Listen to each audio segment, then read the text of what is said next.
Hello, welcome to Old Virginia Homes. Today we're going to be visiting a modest two-story frame dwelling in a working-class neighborhood. This is no mansion by any stretch of the imagination. So call me crazy for choosing to feature this home, but I fall to pieces when I think about who lived there. Virginia Patterson Hensley. The house was built in the mid-1800s of log covered with weatherboard siding. Some of the weatherboard siding is now covered by vinyl. The house is simple, basic, no frills. So who was Virginia Patterson Hensley, and why am I so excited to visit this home that is simple but so full of personality? Of course, you've probably already guessed. She is the legendary Patsy Cline, and she once lived in this old Virginia home in Winchester. Let's go. Virginia Patterson Hensley was born in 1932 and moved into this house in 1948 with her mother Hilda and her brother and sister. She lived here for the longest of any other house during her life, from 1948 to 1953, and then again intermittently for several years after that.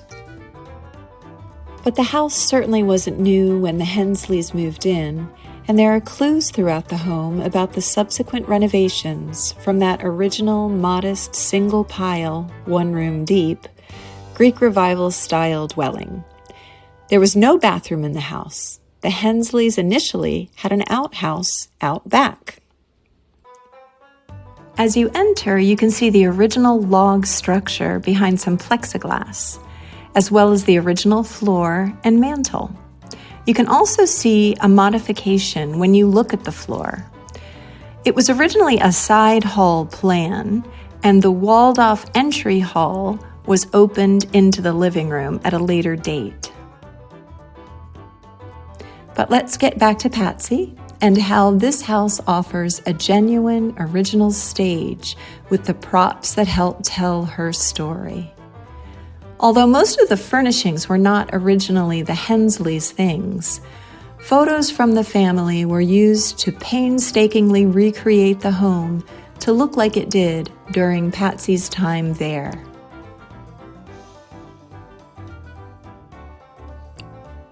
The Patsy Cline Historic House, which is now a house museum open seasonally, was Patsy's first home when she started singing professionally.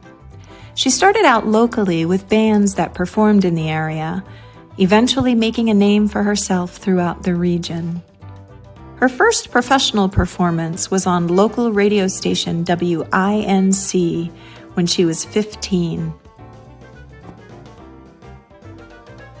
Her first national television performance was an appearance on Arthur Godfrey's Talent Scouts, where she sang Walkin After Midnight, a single that became her first major hit on both the country and pop charts. Here's a picture of Patsy with her first husband, Gerald Cline. During this time, she was convinced to come up with a better-sounding stage name, and Virginia Patterson Hensley Cline became Patsy Cline. Patsy wasn't married to Gerald for long. It was said that he didn't have much tolerance for her singing career ambition. She later married Charlie Dick and stayed married to him for the remainder of her life. The dining room is where Patsy's beloved mama, Hilda Hensley, sewed Patsy's famous cowgirl dresses and honky-tonk outfits, many of which were designed by Patsy herself. Here you can see some of Patsy's sketches, along with her measurements and notes to Hilda. At this period of time, it looks like her measurements were 36, 25, 38. Her handwritten notes add, "These measurements are exactly to fit, including allowing for cleaning and drawing up. The length on the red one you sent is perfect."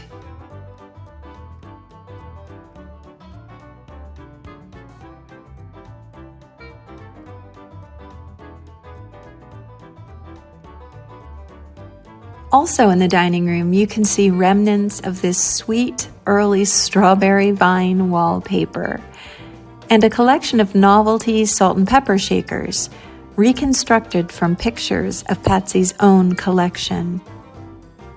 Off the dining room, a side porch was enclosed and became the kitchen.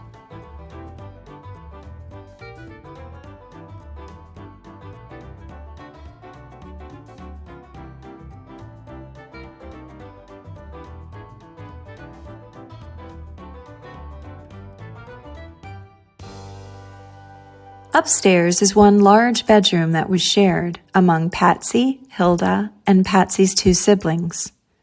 Her brother's part of the room could be sectioned off by a curtain. Patsy's bed was located next to the entrance, so she could quietly slip in after a late-night gig. Hilda and Patsy's sister shared the big bed.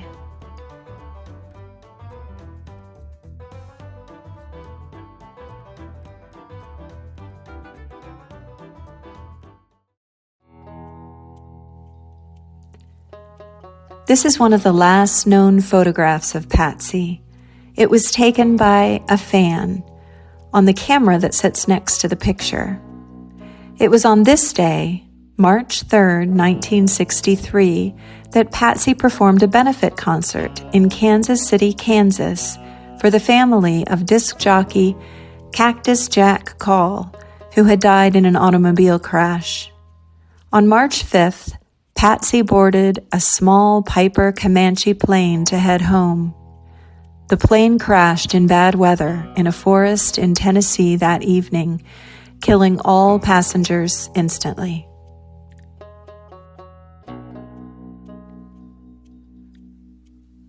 Patsy was buried in her hometown of Winchester. Her haunting song, Sweet Dreams, was released after her death, reaching number 5 on the Billboard country charts.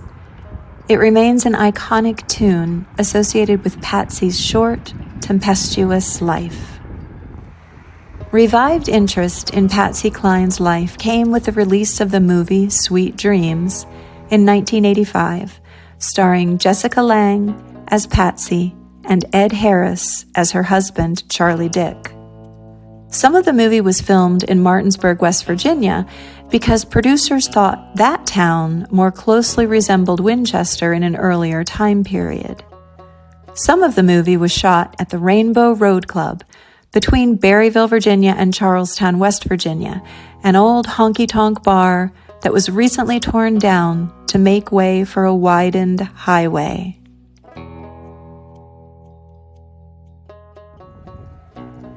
Patsy Cline continues to be honored in Winchester. Behind Patsy's house is the recently built Patsy Cline Memorial Park. And just this year, a mural was painted on the side of a building welcoming visitors into Winchester. Thank you for visiting Patsy Cline's childhood home with me. I encourage you to visit the Patsy Cline Historic House Museum, which is open seasonally and is operated by the nonprofit Celebrating Patsy Cline. There you can experience an immersive and more in-depth tour of this sweet, old Virginia home.